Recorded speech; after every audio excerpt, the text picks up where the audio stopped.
ఏంది బ్రో నీ కార్ ఏమైంది? బస్ కోసం వెయిట్ చేస్తున్నావు? నాకు కార్ ఎందుకు అక్క, ఇదే నా ఆఫీస్. బస్ ఎక్కినంటే నా ఇంటి ముందు దింపుతుంది.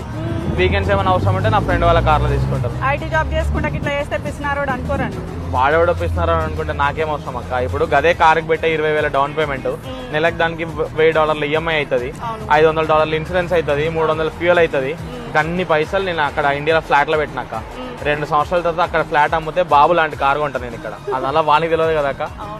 మన ప్లానింగ్ ఎట్లుంటది అక్క? ఎట్లుంటది మరి మనతో? బ్రో నీలాగా చాలా మంది ఆలోచిస్తలేరు, వాళ్ళకి ఏం చెప్తావు? వాళ్ళందరికీ ఏం చెప్తాం అక్క? మీకు కూడా ఇన్వెస్ట్ చేయముందు అయితే డిఎం ఇండియా. ఇంత చెప్పిన తర్వాత కూడా మీకేం అర్థం కాకపోతే just get the hell and heaven sir. ఏంది బ్రో నీ కార్ ఏమైంది? బస్ కోసం వెయిట్ చేస్తున్నావు? నాకు కార్ ఎందుకు అక్క, ఇదే నా ఆఫీస్. బస్ ఎక్కినంటే నా ఇంటి ముందు దింపుతుంది. వీకెండ్స్ ఏమైనా అవసరం ఉంటే నా ఫ్రెండ్ వాళ్ళ కార్లో తీసుకుంటారు. ఐటీ జాబ్ చేసుకుంటా ఇట్లా చేస్తే పిసినారోడు అనుకోరండి. వాడేవాడు ఒప్పిస్తున్నారు అనుకుంటే నాకేం అవసరం అక్క. ఇప్పుడు గదే కార్కి పెట్టే